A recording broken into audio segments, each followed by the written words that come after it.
Let me ask you something that might change how you think about your entire retirement. If you knew you only had 15, maybe 20 years left to manage your wealth, would you really want to spend that time worrying about market timing, sector rotations, and quarterly earnings reports? Or would you rather own 4 positions that you never have to think about again? Positions so strong, so durable, so perfectly suited to generating income and preserving capital that you could hand them to your grandchildren without a second thought. I have spent over 30 years in the investment business. I have made billions of dollars. I have also lost billions of dollars. I have learned lessons that cost me more than most people will earn in a lifetime. And if there is one thing I know with absolute certainty, it is this. The investors who do best in retirement are not the ones who trade the most or chase the highest returns. They are the ones who find a small number of exceptional positions and hold them forever. Today I am going to share the only 4 positions I would hold if I were over 70 years old. These are not speculative bets. These are not complicated strategies. These are fortress positions designed to protect your wealth, generate reliable income, and let you sleep at night knowing your financial future is secure. But before I reveal these 4 positions, let me tell you a story that completely changed how I think about investing for retirement. Back in 2008, I watched something that haunted me for years. The financial crisis was unfolding, and I saw countless retirees, people in their late 60s and 70s, lose 40, 50, even 60% of their life savings in a matter of months. These were not reckless gamblers.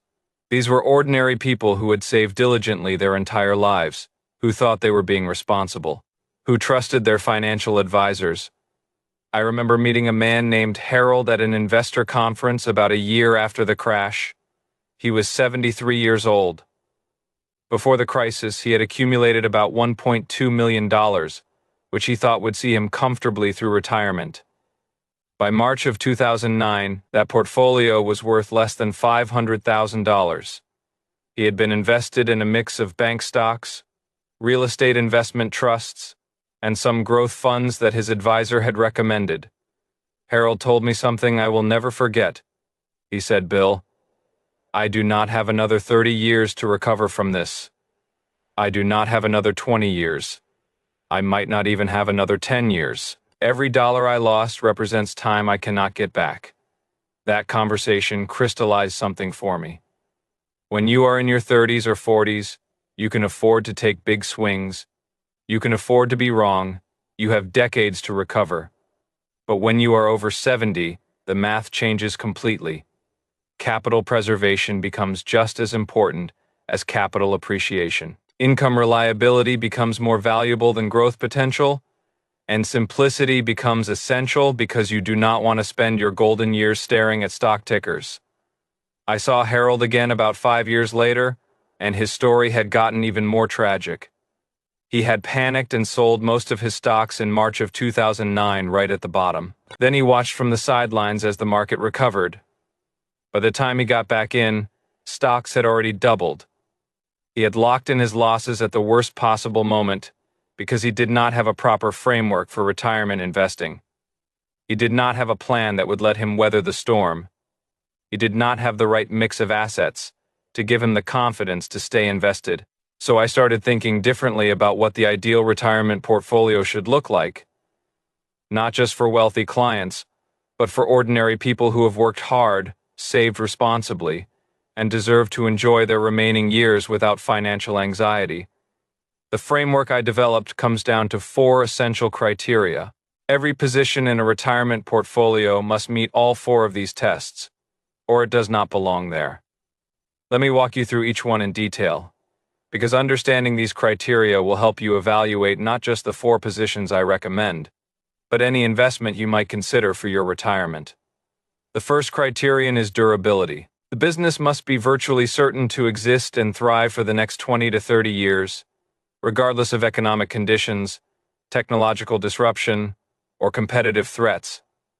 If there is any reasonable scenario where the company could be obsolete or bankrupt, it fails this test. Think about what durability really means.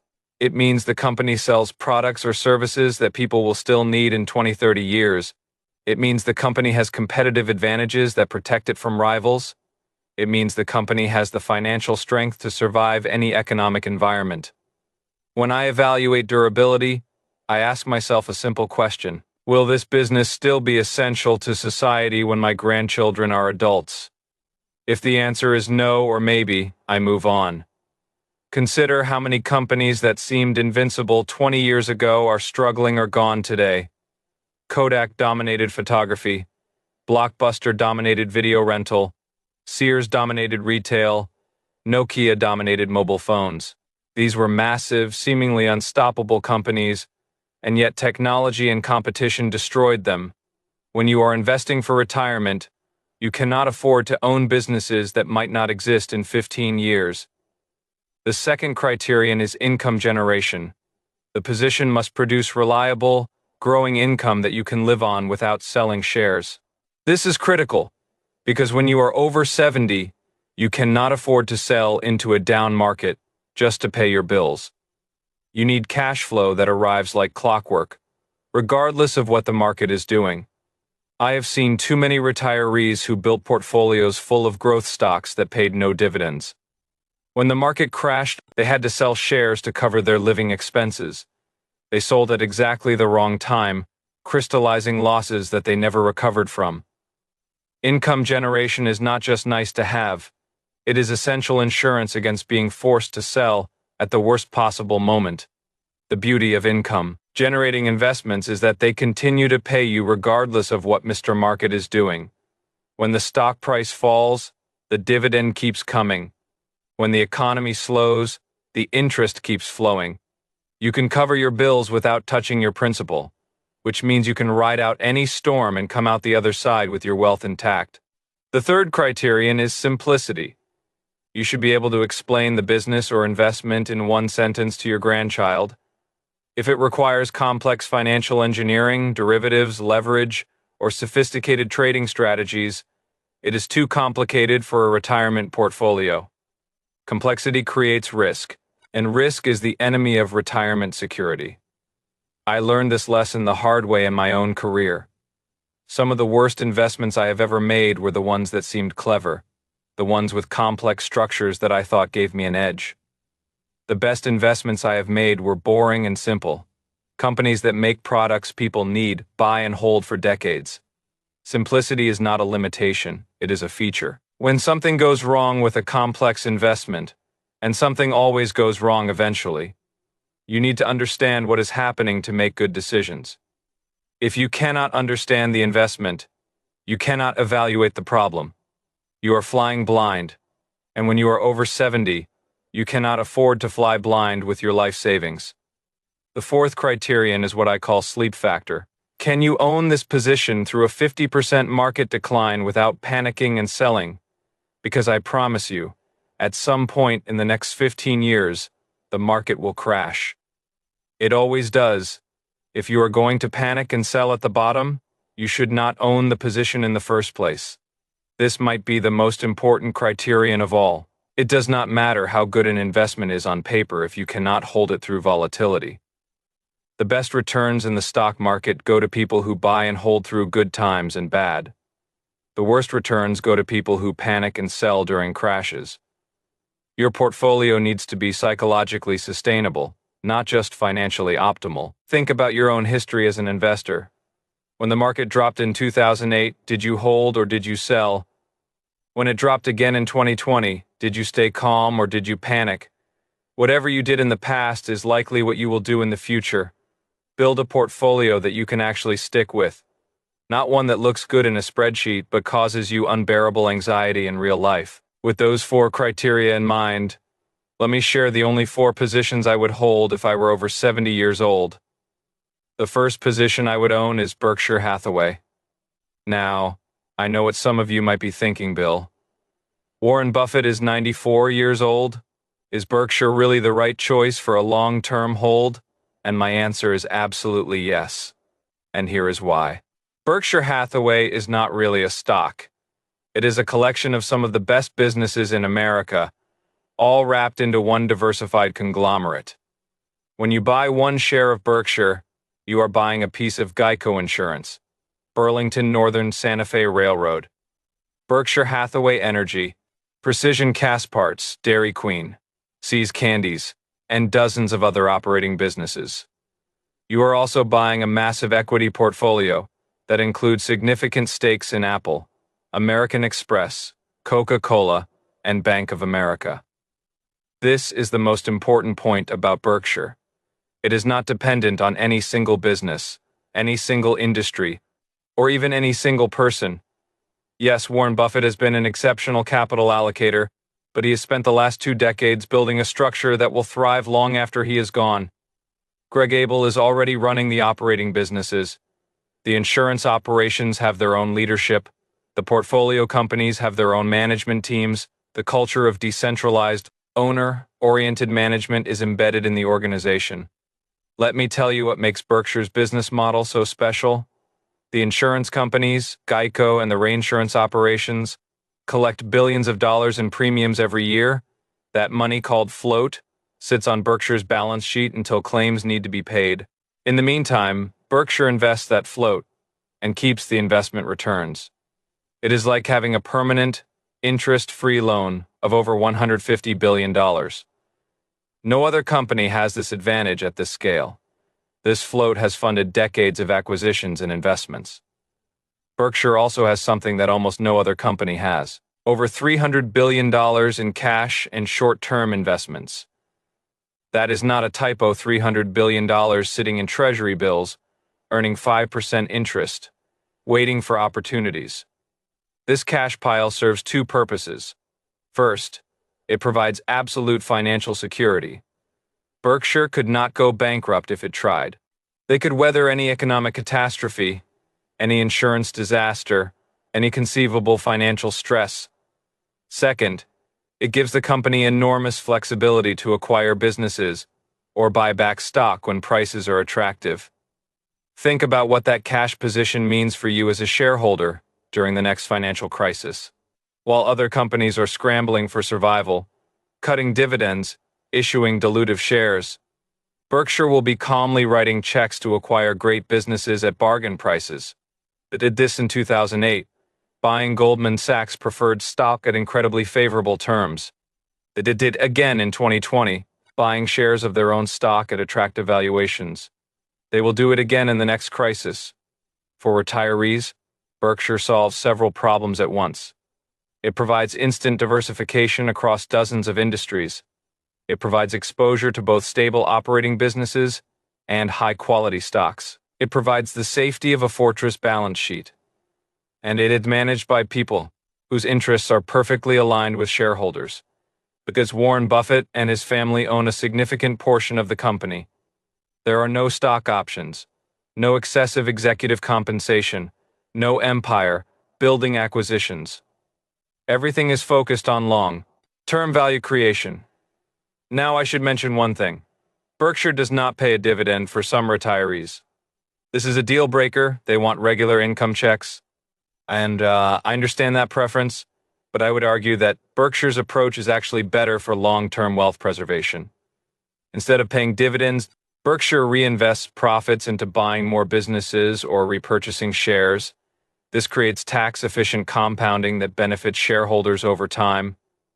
The math behind this is important to understand. When a company pays a dividend, you receive cash, but you have to pay taxes on it immediately, often at rates of 15 to 20% or more. When a company retains earnings and buys back shares, your ownership percentage increases without any immediate tax consequence. Over decades, this tax deferral creates enormous value you control when you pay taxes by choosing when to sell shares. If you need income, you can simply sell a small number of shares each year.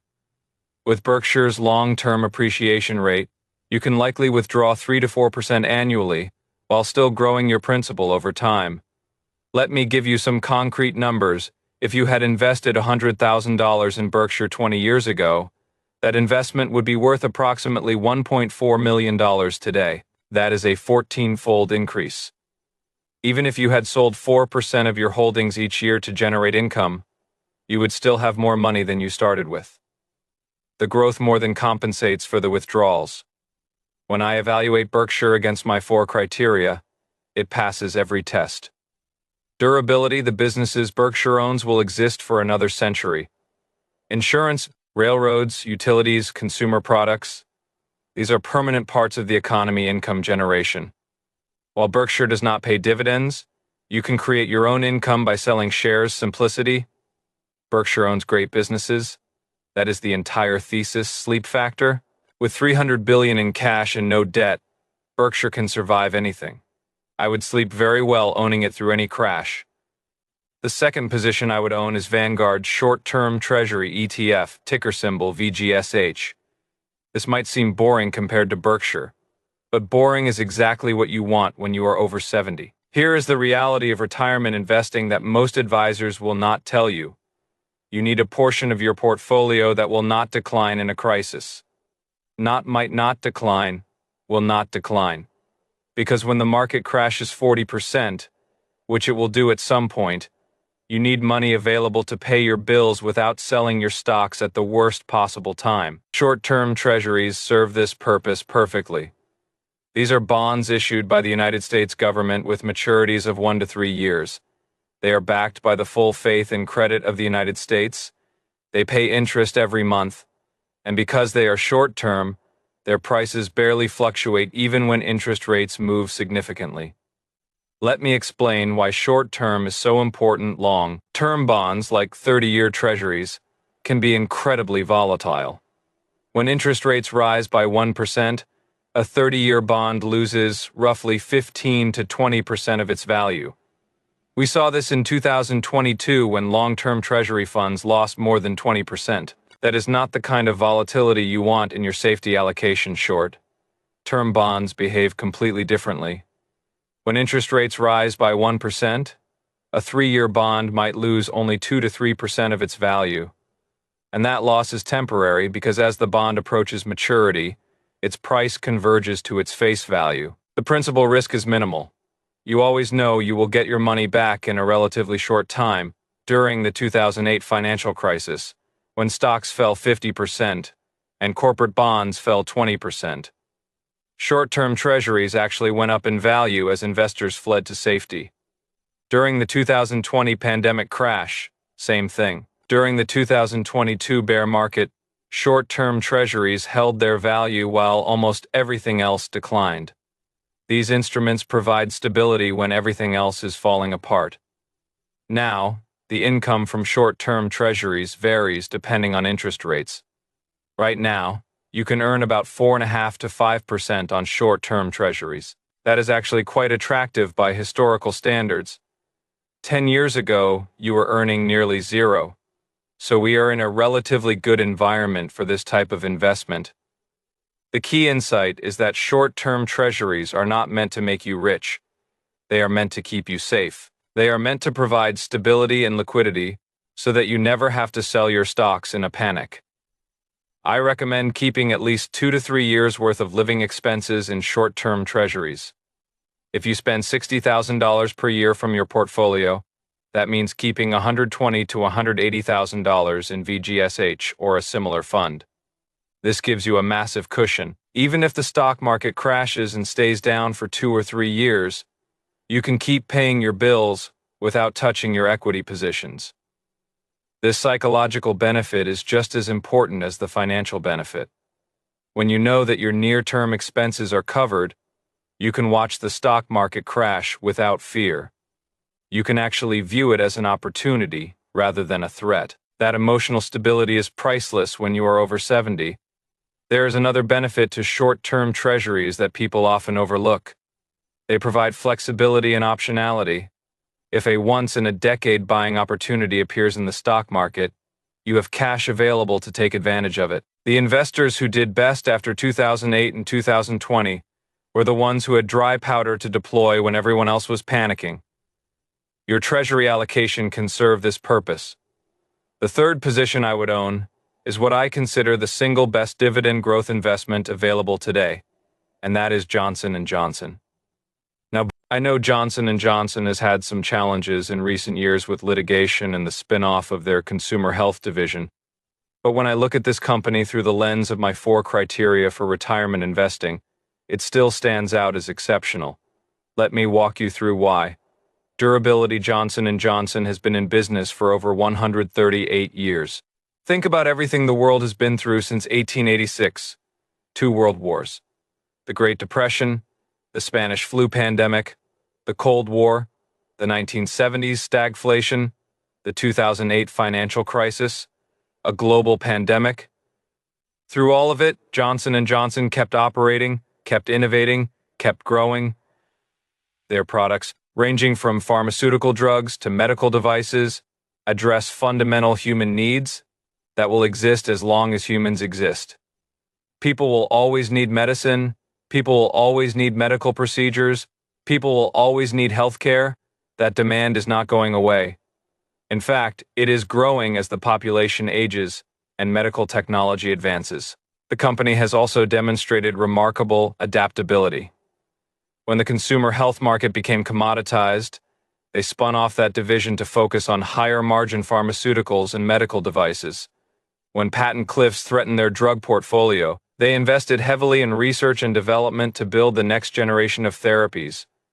This ability to evolve while maintaining core strengths is exactly what you want in a long-term holding.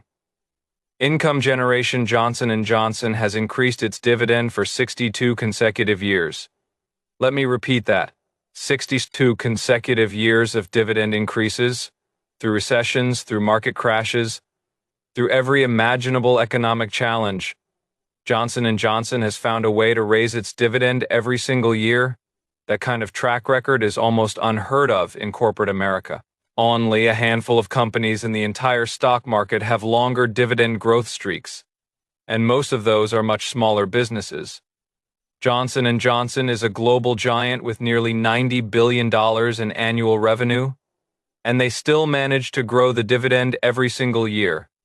That combination of size and consistency is rare and valuable. The current dividend yield is around 3%, which may not sound exciting compared to some higher-yielding alternatives. But here is what matters. That dividend is extraordinarily safe, and it grows every year. Over the past 20 years, Johnson & Johnson has increased its dividend at an average rate of about 7% annually. That means your income doubles approximately every 10 years.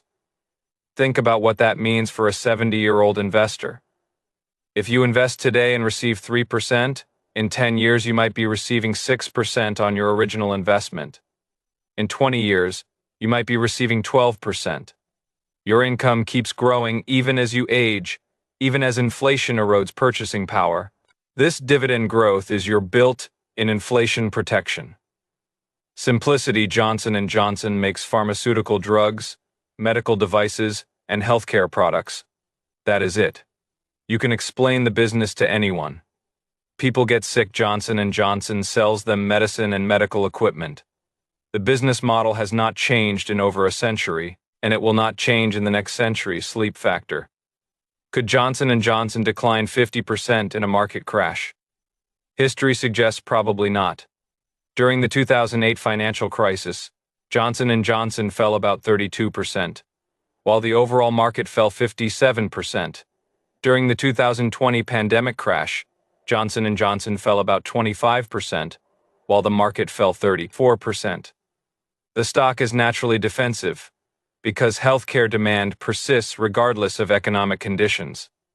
But let us assume Johnson & Johnson did fall 50%. Would you sell in a panic?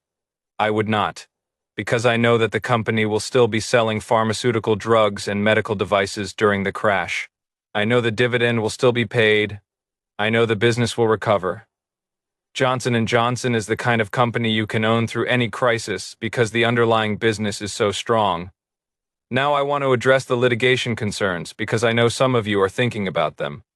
Yes, Johnson & Johnson has faced lawsuits related to talc products and opioids. These are serious issues, and I do not minimize them. But here is the reality. Johnson & Johnson has the financial strength to handle these liabilities. Their annual free cash flow is over $20 billion. They have weathered legal challenges before and emerged stronger. The company maintains a a credit rating, one of only 2 companies in America with that distinction. The market tends to overreact to headline risks. which actually creates buying opportunities for long-term investors.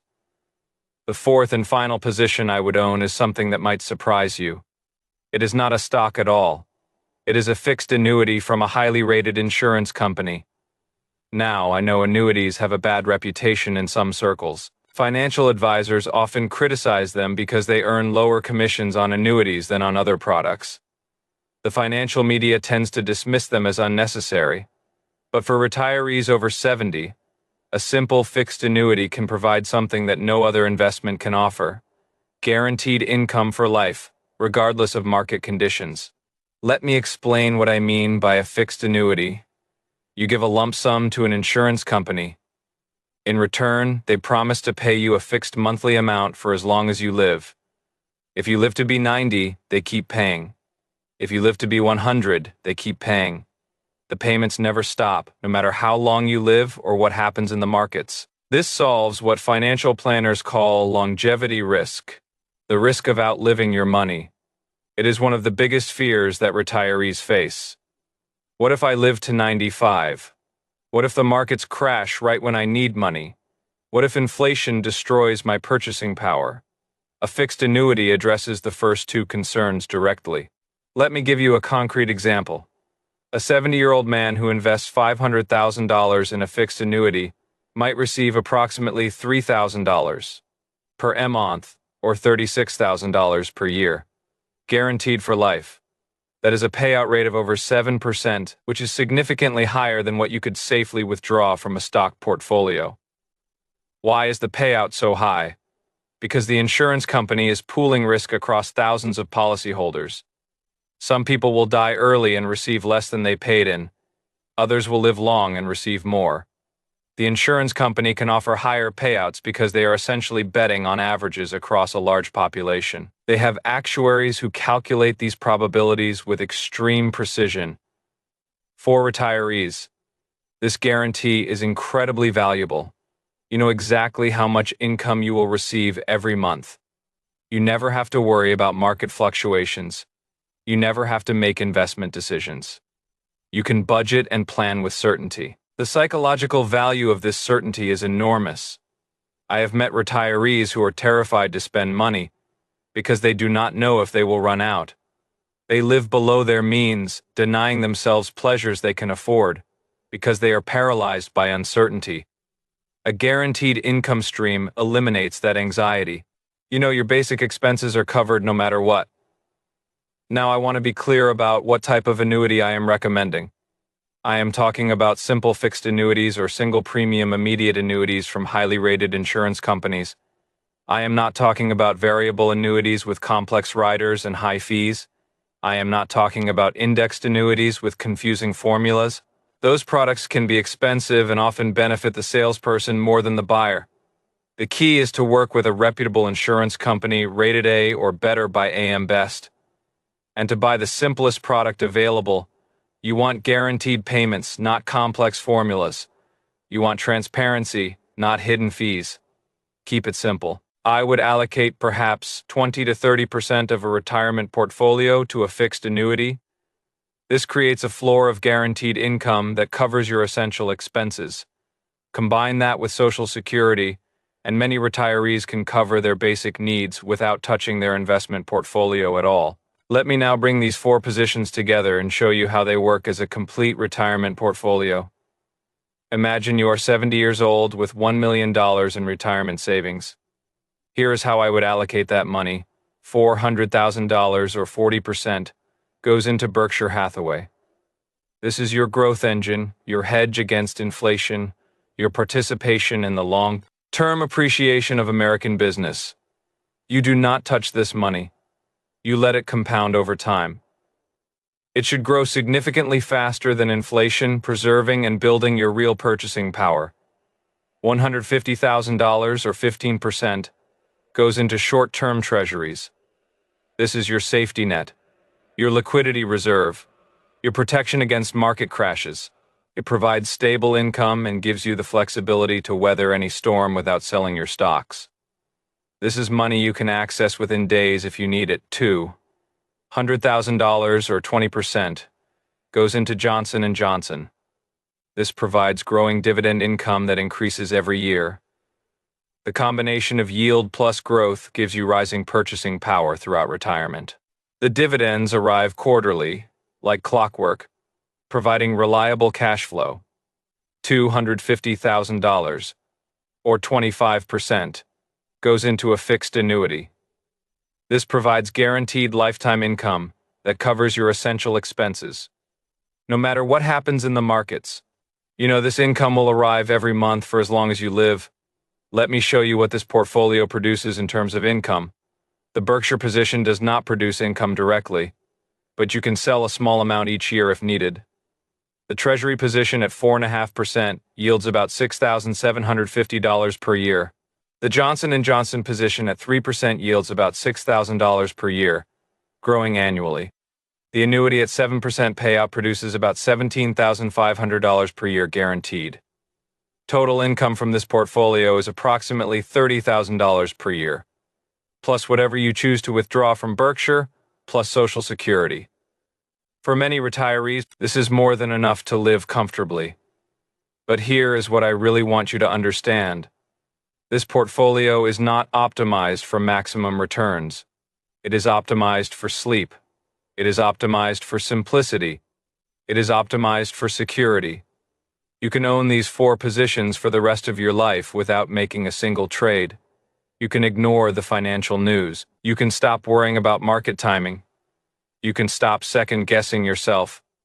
That peace of mind is worth more than any extra percentage point of returns. Now, let me address some common objections I hear to this approach. The first objection is that this portfolio is too conservative. Some people say, Bill, I could earn higher returns if I invested more aggressively. And that is true. You might earn higher returns, but you might also earn lower returns. You might also lose 50% of your portfolio right when you need the money most. When you are over 70, the math of risk changes fundamentally. A 50% loss requires a 100% gain just to get back to even. If you lose half your money at age 72, you might not live long enough to recover. Even if the market does recover in 5 years, you have spent 5 years of your retirement in financial distress. The potential upside of aggressive investing is simply not worth the downside risk. The second objection is that this portfolio does not have enough diversification. Some people say, Bill, you only have 4 positions. What about international stocks? What about real estate? What about commodities? What about small caps? Here is my response. Diversification is valuable, but excessive diversification creates its own problems. It creates complexity. It creates decision fatigue. It creates opportunities for mistakes. And frankly, Berkshire Hathaway alone provides more diversification than most people realize. You own pieces of dozens of businesses across multiple industries. You own a massive equity portfolio. You own a huge pile of treasury bills. Johnson & Johnson operates in over 60 countries. You already have global exposure. Simplicity has enormous value when you are over 70. You do not want to spend your retirement managing a 20-position portfolio. You want to spend your retirement with your family, pursuing your hobbies, enjoying your life. Every additional position you add increases the cognitive burden of managing your finances. The third objection is that annuities are a bad deal because you give up control of your money. And I understand this concern. Once you buy an annuity, you cannot get that money back. It belongs to the insurance company. If you die early, your heirs might receive less than you paid in. But here is the counter-argument. When you are over 70, you have already accumulated your wealth. The goal is no longer to maximize your estate for your heirs. The goal is to ensure that you never run out of money. The goal is to live comfortably and securely for the rest of your life. An annuity accomplishes that goal better than any other financial instrument. If leaving a large inheritance is your priority, then allocate less to the annuity and more to Berkshire. But do not sacrifice your own security just to maximize your heirs' inheritance. They would rather have you comfortable and secure than anxious and frugal so they can inherit more. Here is what I want you to take away from everything I have shared today. When you are over 70, the rules of investing change. You no longer have decades to recover from mistakes. You no longer need to maximize growth at all costs. What you need is security, simplicity, and reliability. The four positions I have described, Berkshire Hathaway, short-term treasuries, Johnson & Johnson, and a fixed annuity, provide all three. They provide security because each position is backed by rock-solid fundamentals. They provide simplicity because you can own them forever without making complex decisions. They provide reliability because they generate income and growth through any economic environment. This is not the most exciting portfolio in the world. It will not make you rich overnight. It will not give you stories to tell at cocktail parties, but it will do something far more important. It will let you enjoy your retirement without financial anxiety. It will protect the wealth you have spent a lifetime building. It will ensure that you never become a burden on your family. I think about Harold, the man I met after the 2008 crash, who lost half his life savings in his early 70s. I think about the fear and desperation in his voice when he told me he did not have time to recover. And I wish I could go back and share this framework with him before the crisis hit. I cannot help Harold, but I can help you. If you are over 70 or approaching 70, please consider simplifying your portfolio around these four positions.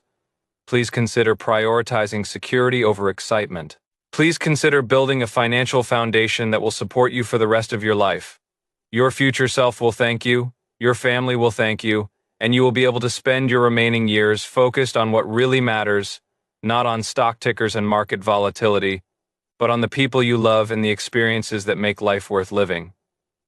That is the only investment advice that truly matters when you are over 70. Build a fortress, own it forever, and enjoy the peace of mind that comes from knowing your financial future is secure.